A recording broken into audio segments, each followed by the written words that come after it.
Um filme que utiliza os aspectos técnicos de forma primorosa na hora de contar uma história, que é uma biografia, mas que não se perde em endeusar uma pessoa em questão e mostra um personagem humano, com erros e acertos. Hoje vim aqui falar de Maestro, filme da Netflix dirigido pelo Bradley Cooper e com o roteiro dele em parceria com o Josh Singer. Como sempre, falarei primeiro sem spoilers e depois com muitos spoilers, porque tem alguns detalhezinhos da trama ali que eu acho melhor abordar nessa parte do final do vídeo com bastante spoilers. Mas antes, não esqueçam de deixar o like nesse vídeo, que ajuda demais, é como se fosse uma recompensa aqui pelo meu trabalho, né? Se vocês gostarem do conteúdo, deixem um like, também se inscrevam no canal e ativem o sininho, assim vocês não perdem nenhum conteúdo aí, porque sempre que chegar alguma coisa bacanuda, vai chegar uma notificação aí pra vocês, né? Bom, sem mais enrolações, vamos ao que interessa, vamos falar de Maestro.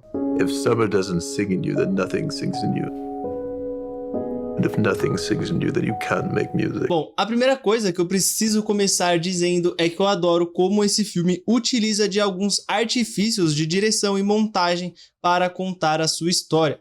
Muitas vezes no cinema nós vemos filmes que não se interessam tanto por esses tipos de aspectos, como a direção, a iluminação, mas focam apenas em mostrar o que está escrito no roteiro, né? Em transportar para o cinema o que está escrito no roteiro e apenas isso basta. Porém, eu discordo completamente disso. Eu gosto quando um filme trata esses elementos como parte fundamental de toda a sua narrativa. Afinal de contas, nós estamos falando do cinema, que é uma junção de diversos fatores, né? Como, por exemplo, a imagem, o som, os ambientes, a iluminação e muitos outros. Então eu gosto bastante quando os filmes se utilizam desses elementos para contar a sua história, para criar a sua linha narrativa, vamos dizer assim. E nesse filme temos bastante isso, né? Não chega a ser um spoiler dizer que o filme ele é dividido em duas partes. A primeira parte é preto e branco e a segunda parte colorida. E o legal de notar, e o que eu achei também deslumbrante, é como a parte preto e branco utiliza muito bem a iluminação de suas cenas para contar essa história. Logo no começo do filme, nós temos uma cena bem legal que ajuda a ilustrar bem isso, em que mostra o personagem do Leonard atendendo o telefone em um ambiente bem escuro, com apenas alguns pontos de luz do abajur e da cortina dele, quase como uma representação de que aquele seria o momento inicial de sua carreira, quase como se fosse o momento em que as cortinas da sua vida finalmente se levantariam. E eu não vou me estender demais nesse ponto, porque tem alguns elementos que eu acho bem legal para que quem for assistir note sozinho, né? Até porque eu não quero soar tão repetitivo aqui, ficar comentando a mesma coisa toda hora, né? Mas durante toda essa parte preta e branca nós temos esses elementos bem precisos na cena. A iluminação, que em muitos casos parece ser algo natural, algo que seria realmente crível que estivesse naquele cenário, como se aquele cenário fosse algo real, né? E real é tudo mais, né? E aqui abro também um parêntese, né? Já que eu estou falando de veracidade, já que eu estou falando sobre como isso é natural, para dizer também, né, que eu não conheço a fundo a história do Leonard e nem da Felícia, porque de fato esse é um filme dos dois, não apenas do Leonard, né? Então a minha análise aqui é puramente cinematográfica. Eu não sei identificar se tudo aquilo que acontece na tela que eu estou assistindo ali é verídico ou não,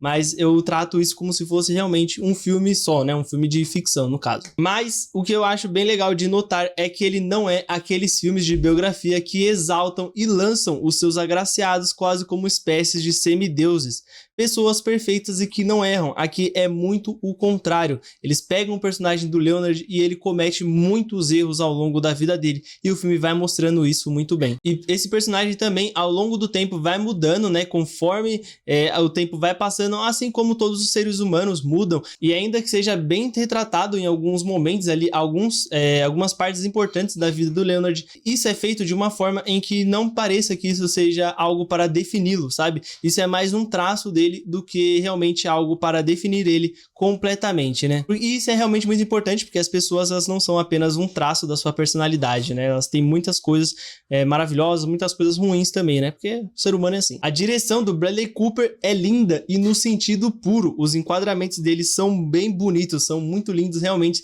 Eles utilizam um enquadramento mais no final do filme que, além de ser muito bonito, também dá uma carga dramática necessária para aquele ponto específico do filme.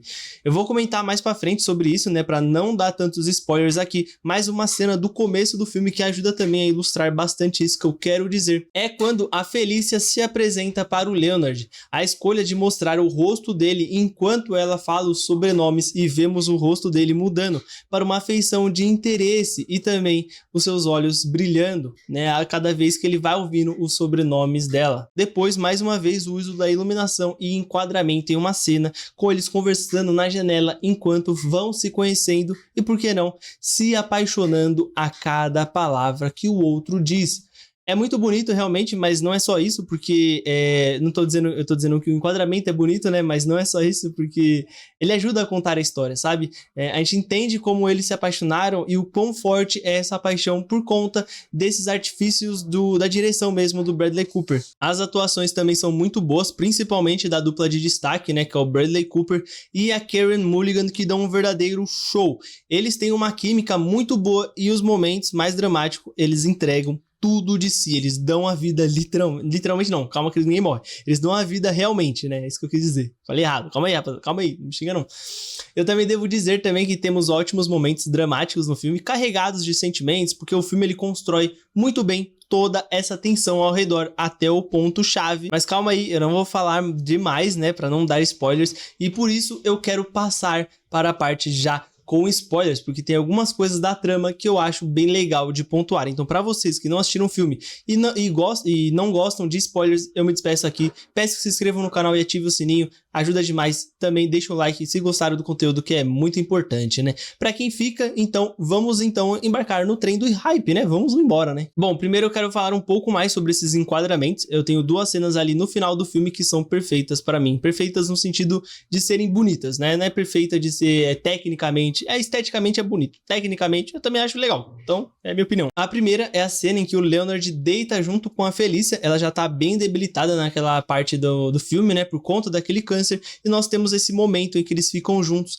em total silêncio. Ouvimos apenas a respiração desses personagens por algum tempo. E essa cena ela constrói muito bem toda essa carga dramática. Nós entendemos aquilo mesmo sem nada ser dito. A Felícia sabe que não aguentará mais tempo e o Leonard também sabe disso, mas eles querem ficar juntos pelo menos um pouco mais. E isso é um soco no estômago fenomenal, porque logo em seguida nós temos mais uma cena. Dessa vez ele utiliza o enquadramento da janela, ele coloca a câmera na janela ali e filma a casa do lado de fora, no caso ali tipo o jardim, né? E mostra a filha mais nova do casal correndo e o Leonard atrás dela de pijamas. Ela abraça o pai do mesmo jeito que ela fazia quando ela era criança e nada precisou ser dito. Nós já entendemos tudo e essa é a magia do cinema. As coisas elas não precisam ser ditas para serem faladas. Nós entendemos as coisas através dos sentimentos que a obra nos proporciona, através dos sentimentos que ela foi criando ao longo de toda a sua narrativa. O amor desses dois personagens é muito bem retratado na minha visão no filme. Como eu disse, eu não conheço a história da vida deles a fundo, mas é algo crível, né? Algo que realmente parece real. Em muitos momentos eles se desentendem, muito por conta do Leonard ter seus casos fora do casamento que desagradava a Felícia. Mas não era apenas isso. Ela, na verdade, não se importava tanto assim com os casos, como ela mostra, né? Que ela não se importava tanto assim. Era mais a questão do afeto e da atenção que ele não dava para ela.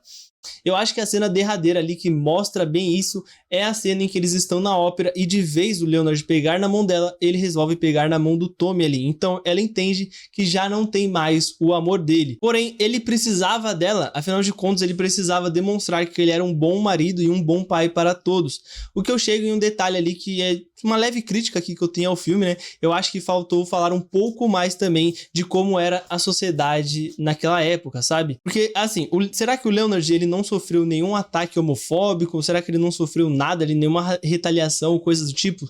Porque quando os boatos começaram a circular, eu imagino que muitas pessoas tenham demonstrado desprezo por ele. Mas no filme isso não é tão bem abordado assim, o que me espanta bastante, porque esse era um detalhe sutil que faria a diferença bastante ali na construção do personagem. Porém, né, como eu disse, isso é uma crítica entre aspas, na real, porque eu até entendo o motivo deles não quererem colocar isso, né, deles não quererem abordar a sociedade da época. Eu acho que a ideia do filme realmente era mais retratar a vida do Leonard, mas sem focar em detalhes da sua vida especificamente, para que o filme não caísse naquela coisa de só mostrar um detalhe específico sobre a vida dele, né, um traço específico da vida dele, no caso a sua orientação sexual, e isso acabar sendo algo que realmente definisse ele, sabe? Porque ele não era apenas isso, ele não era só a sua orientação sexual, ele tinha muitas outras qualidades, ele tinha muitos defeitos também, então realmente eu entendo o filme não colocar isso, tanto que tem uma coisa bem legal no filme, é que em nenhum momento eles rotulam o Lenny, né, eles nunca dizem se ele é homossexual, se ele é bissexual, e isso é realmente um traço importante da vida dele, mas não único, que é o que eu disse, né? E isso realmente é algo muito importante, porque aí não cai naquele negócio de só mostrar um lado da vida dele e ele ser apenas isso, sabe? Não, realmente, ele era muito mais coisas do que só a sua orientação sexual, né? Então é esse detalhe aí. Até porque se eles fossem retratar, eles poderiam até cometer muitos erros, né? E muitas coisas ali poderiam ficar meio desconexas. Então, tudo bem, né? Tá show de bola, isso não é uma crítica. De fato, eu gostei bastante do filme, mas eu quero saber a opinião de vocês. Não esqueçam de deixar aqui nos comentários o que vocês acharam do filme e também do vídeo. Não esqueçam de se inscrever no canal e ativar o sininho, assim vocês não perdem nenhum conteúdo futuro aí, conteúdos bacanudos. Também deixa um like se gostaram do conteúdo, ajuda demais aqui o meu trabalho, é como se fosse uma recompensa aqui, né? Ajuda aí. Compartilha também com os amigos, comentem dicas e sugestões, verifiquem a descrição desse vídeo que tem as nossas outras redes sociais. Agora eu tô até com um canal novo no YouTube ali, fazendo react, fazendo vídeos de diversas coisas que não cabe muito trazer aqui nesse canal, então vai lá seguir lá, um conteúdo bem legal, bem divertido também. É isso, muito obrigado e até o próximo vídeo.